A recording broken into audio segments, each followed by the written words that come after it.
네, 안녕하세요. 저는 플래티어의 유민수입니다.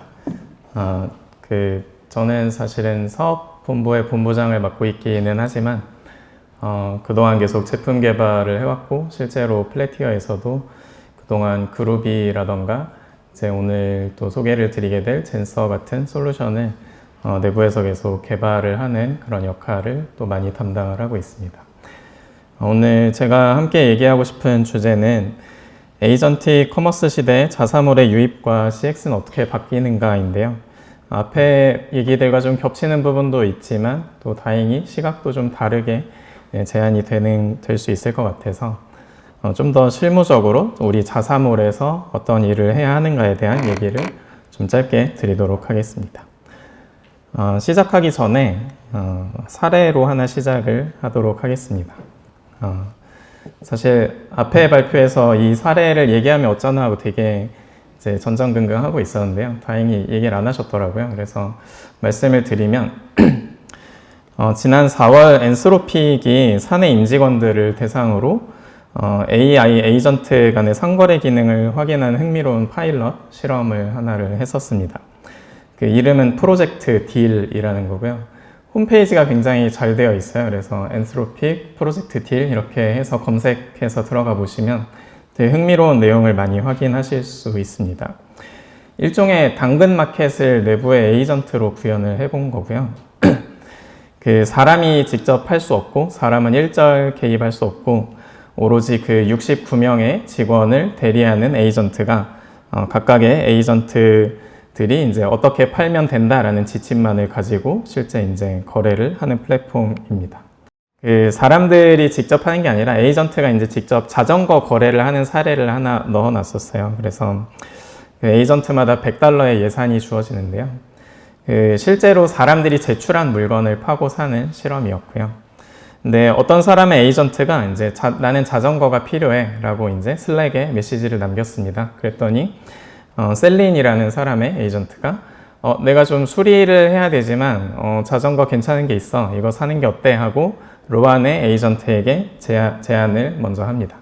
그랬더니 이제 로안이 그 자전거를 보고 이건 수리를 해야 되니까 75불은 너무 세지 않아? $55는 어때? 이렇게 역제안을 하고 이제 셀린이 그러면 우리 중간에 $65에서 딜을 할까? 라고 하면서 로안이 이제 수락하고 풀 거래를 마무리하는 그런 당근 마켓 같은 사례가 있었습니다.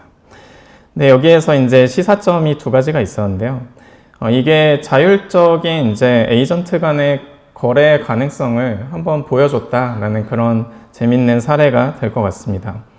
사전에 이제 어떻게 해라라는 구체적인 방침보다는 그냥 나는 어떤 걸 원해 라는 간단한 프롬프트를 바탕으로 에이전트가 자연어로 슬랙이라는 채널 안에서 실제로 협상을 하고 딜을 마무리하는 것까지 가는 것을 볼 수 있었고요. 근데 더 놀라운 건 참가자들의 46%가 나는 이게 향후에 이런 당근마켓을 에이전트가 대신해주는 그런 서비스가 유료로 나온다면 나는 구독하겠다라고 의향을 밝혔다고 합니다. 둘째는 좀 더 흥미로운 부분인데요. 사실 엔스로픽에서 이게 공개된 실험은 한 번이었지만 백단에서 그 에이전트들끼리 몰래 채팅할 수 있는 비밀 채팅방을 두고 한 3번의 실험을 더 했다라고 합니다. 그 3번의 실험에서는 어떤 사람에게는 클로드의 그 가장 고성능 모델인 오프스 에이전트를 줬고요. 또 어떤 사람에게는 좀 낮은 속도가 빠른 좀 싼 모델인 하이쿠를 배정을 해줬습니다. 그런데 결과가 굉장히 놀랍게도 지금 보이는 그 화면처럼 그 똑같은 자전거를 첫 번째 실험에서 팔았을 때와 두 번째 실험에서 팔았을 때 하이쿠는 이 자전거를 $38에 밖에 못 팔았다고 합니다. 그래서 아까는 $65에 팔 수 있었는데 이제 굉장히 차이가 많이 났죠. 이거는 좀 극단적인 사례지만 꼭 이 사례가 아니어도 평균적으로 30% 이상의 높은 비용을 받고 이제 클로드 오퍼스라는 높은 이제 성능의 모델이 더 잘 팔았다라는 실험입니다. 근데 더 재밌는 거는 이걸 모르는 양쪽 사용자 모두 거래가 공정했다라고 평가를 했다는 것입니다. 그래서 하이쿠를 쓴 사람도 나 이 거래 만족해 라는 수준의 거래가 이루어졌고 오프스는 더 많은 이득을 남겼는데 그 사람도 나는 만족해 라고 생각을 했다는 거죠. 엔스로픽에서 이 실험을 마치면서 이제 결론을 쓴 내용인데요. 우리는 에이전트 투 에이전트 커머스가 이제 계속 얘기가 되는 상황에서 실제로 이제 실세계에 이게 영향력 있게 나올 날이 멀지 않다라고 생각한다라고 이 실험을 마치면서 이제 정리하는 말이 있었습니다. 그래서 오늘 저희가 이 자리에서 보고 싶은 것은 과연 이제 고객의 AI가 상품을 찾고 비교하고 협상까지 하는 시대에 왔는데 우리 자사몰은 그 AI에게 과연 선택할 준비가 되어 있는가라는 질문을 가지고 이제 시장은 어디로 가고 있는지, 우리는 지금 어디에 있는지, 그리고 무엇을 정비하고 어떻게 준비를 하면 될지에 대해서 좀 실무적으로 알아보도록 하겠습니다.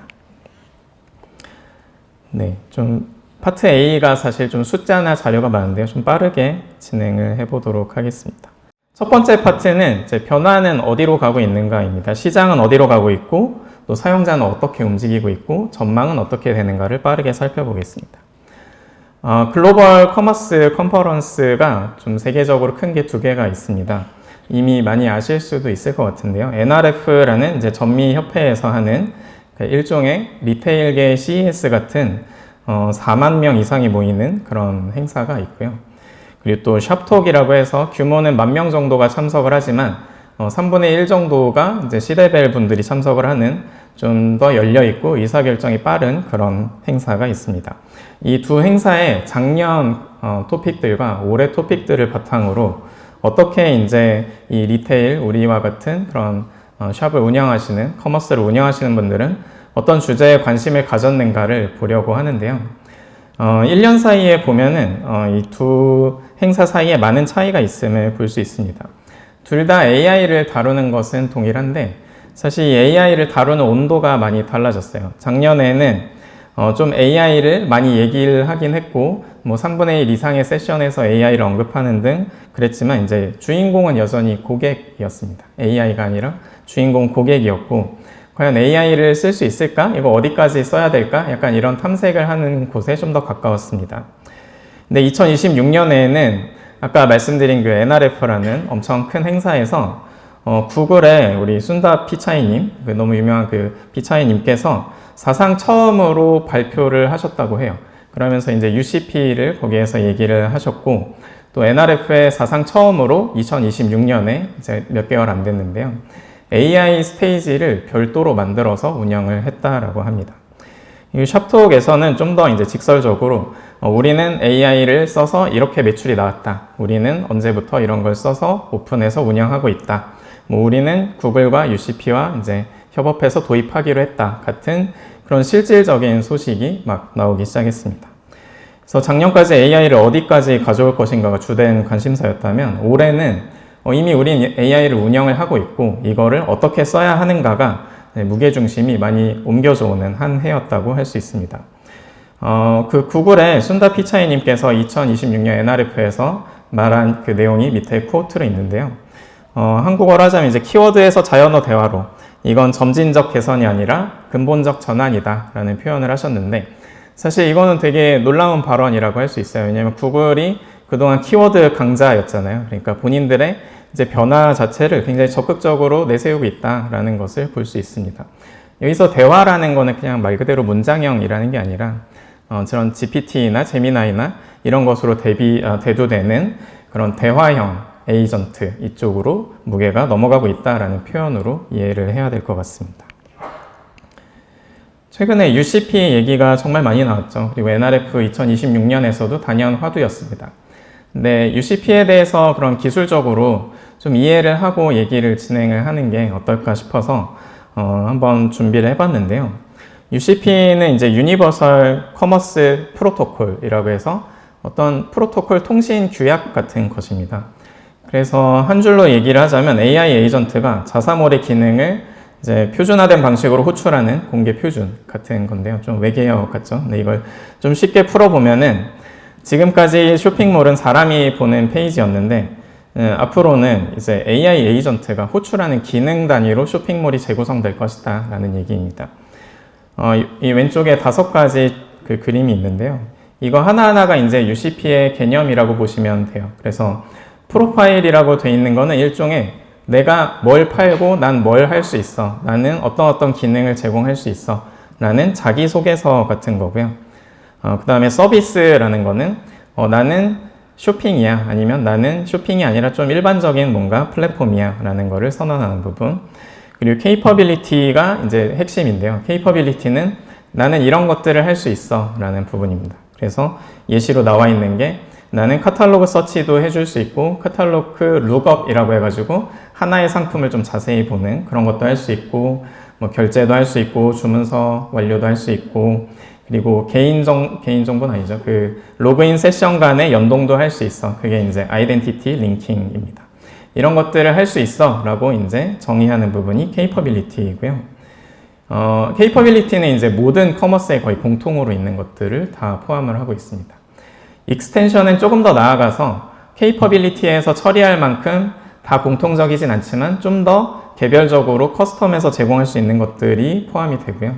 그런 기능들의 이제 예시가 할인, 배송, 뭐 이런 결제 암호화 이런 것들이 되겠습니다. 그 다음에 트랜스포트라고 해서 이거는 그러면은 에이전트가 우리를 어떻게 호출하면 돼 라고 이제 얘기를 하는 건데 호출 방식도 다양해요. REST API도 있고 MCP도 있고 에이전트 투 에이전트도 가능하고 이런 식으로 선언을 하는 게 UCP입니다. 그래서 이 5가지 축을 잘 이제 생각을 해보면서 실제 그러면은 UCP를 통해서 쇼핑을 한다는 건 어떤 것일까? 라는 거를 시나리오를 빠르게 하나 보면은 어떤 사용자가 제미나이나 이런 AI 서피스에서 무게가 가볍고 4알짜리 출장에 좋은 캐리어를 찾아줘 라고 이제 말을 합니다. 그러면은 그 에이전트 서피스에서는 적당한 머천트의 프로파일을 검색을 하게 되고요. 그 머천트가 제공하는 카탈로그를 살펴봐서 상품을 제안을 하게 되고 사용자가 그 쇼핑몰에 갈 필요가 없이 거기에서 바로 바이 버튼을 클릭을 하면 이제 아이덴티티 링킹을 통해서 이 사람이 우리 자사몰의 어떤 회원이랑 같은 사람이구나 라는 거를 판단을 해서 할인가 같은 거를 제안해서 장바구니에 담을 수 있게 해주고요. 그 다음에 결제까지 그 안에서 할 수 있는 한마디로 유저는 이제 에이전트 그 창을 떠나지 않고 결제를 할 수 있는 게 지금 얘기하고 있는 UCP입니다. UCP만이 아니고요. 여러 진영이 한 번에 움직였는데요. 사실 이제 오픈AI에서도 ACP라는 거를 준비를 하고 있었고 얼마 전에 이제 오픈AI에서는 체크아웃 기능을 우리는 포기하겠다. 우리는 발견에만 집중하겠다라는 얘기를 했었는데요. 그런 식의 움직임도 있고요. 또 리테일 업체 같은 경우는 이제 갭의 발언이 조금 인상적이어서 가져왔는데요. 우리는 고객을 우리 경험 밖으로 밀어내고 싶지 않다. 이게 무슨 말일까요? 그러니까 고객이 우리 자사몰 안에서 계속 관계를 갖고 경험을 계속 가져가면 좋겠다 이 얘기였습니다. 그래서 그러니까 우린 UCP를 선택했다라는 얘기였는데요. 이게 조금 의아할 수도 있지만 UCP에서 얘기하는 거는 그 고객의 정보, 그 혜택, 상품에 대한 권리, 뭐 할인 방법이라던가 이런 것들은 다 머천트가 주도적으로 관리를 하면 된다, 주도적으로 가져가면 된다라는 것이고 우리는 통신 규약만을 만들 뿐이다 라는 것입니다. 그래서 AI에 노출되는 거를 뭐 결국은 이제 막을 수는 없겠죠. AI 에이전트 안에서 구매가 일어나고 하는 것을 막을 수는 없겠지만 이제 고객과 관계를 갖고 거래 통제권을 계속 머천트가 유지하는 것에 대해서는 계속해서 얘기가 흘러가고 있습니다. 그래서 오픈AI가 체크아웃을 이제 철회한 이유도 오픈AI에서 그 주도권을 다 가져가려고 했던 것 같아요. 그렇지만 이제 그게 너무 많은 반발이 있고 호응이 없으니까 철회를 한 것이 아닌가. 결국 머천트의 권리는 최대한 유지가 될 것으로 보입니다. 한국은 어떨까요? 한국은 아마도 좀 외국만큼 쉽진 않겠죠. 왜냐하면 한국은 결제할 때도 여러 가지 규제가 있고 또 우리는 아직 그 구글의 상품이 그렇게 잘 연동되어 있는 구조도 아닙니다. 그렇기 때문에 이게 사실은 좀 쉽지 않을 것 같은데요. 예를 들어서 구글 같은 경우에는 GMC 피드라는가 뭔가 많은 채널을 통해서 상품 연동을 하고 있는데 우리나라 외에 글로벌적으로는 이미 많이들 그렇게 연동을 하고 계시고 GMC 쪽에 상품이 많이 올라가 있는 상태예요. 그렇기 때문에 구글이라는 그 UCP 채널을 이용해도 구글이 UCP에서 자사의 숍 그래프를 이제 참고를 해서 상품 제안을 할 수 있는데 우리나라는 이제 숍 그래프 안에 들어가 있는 상품 수가 많지 않겠죠. 그러다 보니까 좀 더 오래 걸릴 것이다 라고 생각이 됩니다. 그렇지만 이제 위안이 있는데요. 글로벌도 뭐 그렇게 많이 나아가지 못했습니다. 아직 시작 단계고요. 오른쪽에 표를 보시면 UCP 체커라는 이제 한 줄 평가가 있는데요. Verified is not ready라는 말인데요.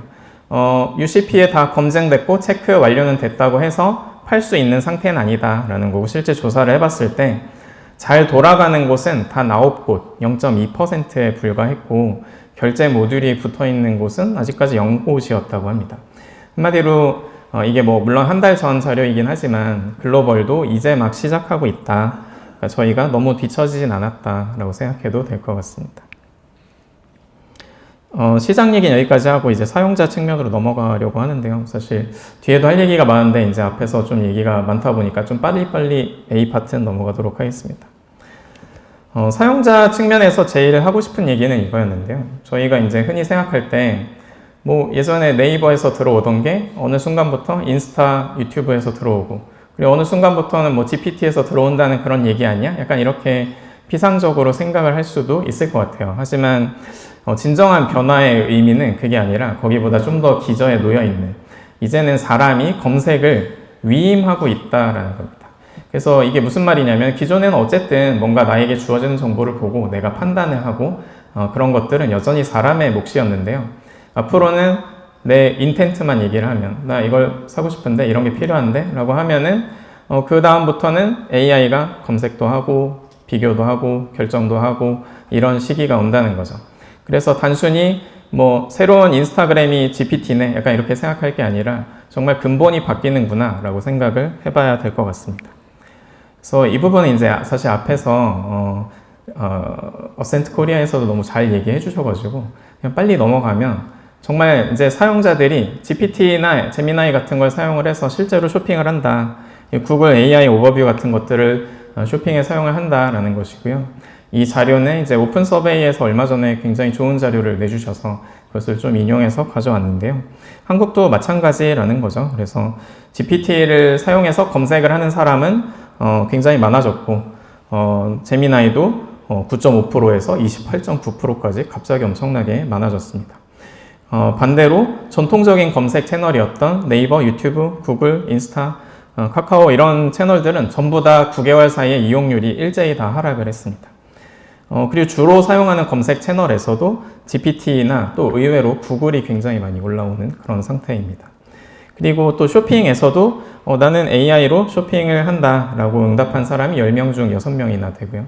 뭐 그런 분들이 사용하는 게 포털 검색 AI, 구글 AI 오버뷰 같은 거 있죠. 뭐 이런 것들이 있었습니다. 그래서 결국 한국이라고 해서 그러면 외국이랑 다르냐? 아니죠. 한국도 결국은 사용자들은 그 커머스에 AI를 쓸 의향이 너무 강하게 있다라는 것을 확인할 수 있습니다. AI 유입의 결이 다른 부분은 사실 앞에 발표에도 있었어요. 어도비에서 얘기하셨던 그거고요. 이미 결정을 하고 들어오기 때문에 그만큼이나 체류 시간도 높고 전환도 많이 하고 이탈도 좀 덜한다라는 아까 분석이 있으셨습니다. 전망인데요. 그럼 이 시장은 어디로 갈까요? 시장은 맥킨지와 미국 협회에서 공동으로 조사한 결과를 발표를 했는데 대부분 2030년을 얘기를 하세요. 그래서 2030년에는 굉장히 눈에 띄는 결과가 나올 것이고 그 전망은 1조 달러에 이를 것이다. 미국 내에서만. 글로벌로 하면은 3조 달러에서 5조 달러까지도 갈 것이다. 라고 하는 그런 전망을 하고 있습니다. 그 외에 이제 플랫폼 사업자들도 이를 위해서 발빠르게 움직이고 있습니다. 그래서 쇼피파이 같은 경우가 전 되게 인상적인데요. 쇼피파이는 기본값으로 자기 서비스 플랫폼에 이제 입점한 그 커머스 모든 상품들은 그냥 사용자가 명시적 동의를 하지 않아도 에이전트가 사용할 수 있게 에이전트 레디로 만들겠다라는 발표도 했습니다. 네, 그래서 A파트가 좀 길었는데 지금 사실 A파트에서 하고 싶었던 얘기는 결국은 에이전트 커머스는 온다는 거고요. 이게 좀 지금은 사실 눈에 안 띄죠. 그렇지만 분명히 올 것이고 그게 2030년이 될지 29년이 될지는 알 수는 없습니다. 하지만 우리는 지금 중요한 건 그 과도기 안에 있다는 거죠. 그래서 아직은 완전하게 AI 에이전트가 쇼핑을 하는 시대는 오지 않았지만 사람이 AI 에이전트를 활용하고 도움을 받아서 쇼핑하는 시대는 이미 왔기 때문에 그럼 그 시대에 와서 우리는 어떤 과제를 어떻게 풀어가야 하는가, 이것이 뒤에서 제가 빠르게 또 다루고 싶은 내용입니다. 두 개의 전선이라고 먼저 얘기를 해봤어요. 그래서 전선이라는 거는 이제 그 전쟁하는 그 프론트 라인을 말하는 거죠. 최전선 할 때. 그래서 첫 번째는 외부 유입입니다. 우리 자사몰의 상품이 AI에게 발견되는가. 좀 기술적인 얘기를 하게 될 것 같은데요. 한국 커머스에서는 통 이미지로 PDP를 구성을 하는 게 너무 당연하죠. 그래서 사람에게 잘 보이는, 사람에게 어필할 수 있는 그런 PDP 이미지를 어떻게 잘 만들지, 어떻게 AI로 빠르게 만들지, 이런 것들이 굉장히 이제 많은 관심사입니다. 하지만 이미지는 AI 검색 보색에는 사실상 없는 자산이나 마찬가지로 생각하셔도 될 것 같습니다. 이상한데 AI 모델 다 이미지 잘 이해하던데요? 라고 하실 수도 있지만 그거는 이제 AI 모델인 거고요. 뭐 GPT 안에서 이미지를 넣었을 때 이런 거고, 그게 아니라 실제 검색을 하는 에이전트는 좀 다릅니다. 왜냐하면은 그들은 짧은 시간 안에 많은 정보를 처리해야 되고 많은 PDP를 봐야 됩니다. 그렇기 때문에 이미지를 하나하나 다 비전 AI로 뜯어가면서 판단할 수는 없죠. 그렇기 때문에 많은 AI 검색 봇은 이미지는 그냥 건너뛰고, 그래서 바디가 텍스트가 뭐가 있어 이렇게 하고 진행을 하게 되는 거죠. 네, 과연 우리는 이제 PDP 안에 다 이미지만 있나요? 아니면 텍스트만 있나요? 이런 것들을 한번 점검해 봐야 된다는 거고요. 다음으로 JSON-LD인데요. JSON-LD가 뭐야? 라고 이제 생각하시는 분들도 있겠지만 이미 많은 분들이 알고 계실 거라고 생각해요. JSON-LD 자체는 지금 뭐 최근에 나온 개념이 아니라 구글에서 이미 한참 전부터 만들어서 쓰고 있는 개념이고요. 우리가 팔고 있는 상품이나 아니면 뭐 이 페이지는 어떤 페이지야 라는 거를 구조화해서 AI에게 빠르게 파악할 수 있게 알려주는 정보입니다. 그래서 잘 되어 있는 페이지 같은 경우 가보면 JSON-LD가 정말로 깔끔하게 AI가 이해할 수 있게 되어 있어요. 그래서 이 상품 카테고리가 어디고, 대중소재는 어떻게 되고, 사용자들의 리뷰는 어떻고, 환불 정책은 어떻고, 이 상품의 특징은 뭐고, 이런 것들이 구조화되어서 데이터로 잘 들어와 있다라고 볼 수 있습니다.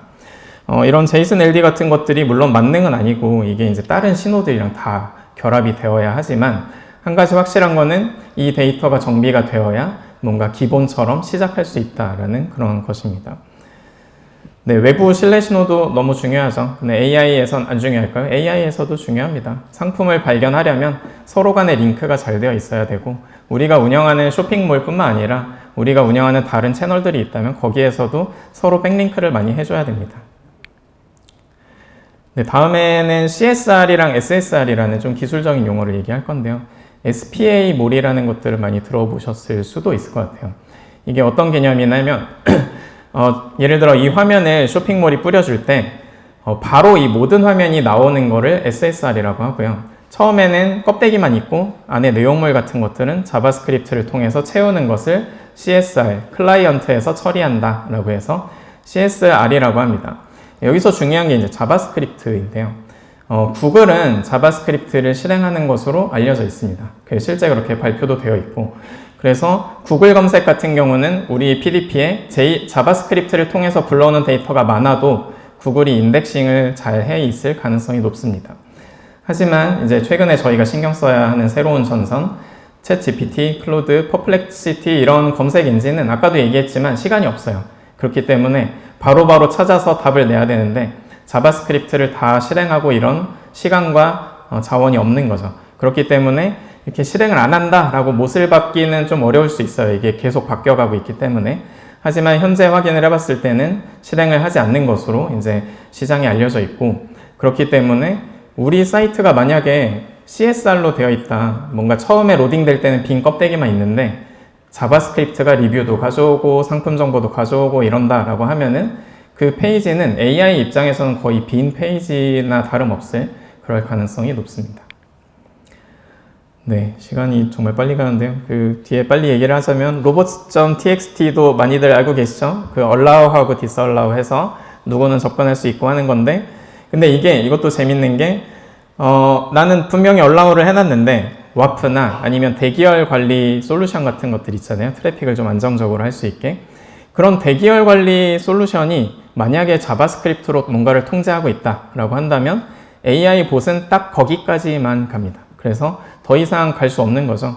그래서 나는 분명 열어놨는데 왜 내 페이지를 인식을 못한다고 하지? 라고 할 때는 이런 것들을 이제 한번 확인을 해보셔야 된다라는 것이고요. 좀 개발자스러운 거긴 하지만 저렇게 CURL 명령어를 해서 에이전트처럼 가장을 해서 트래픽을 날려보면 바로 확인을 하실 수가 있습니다.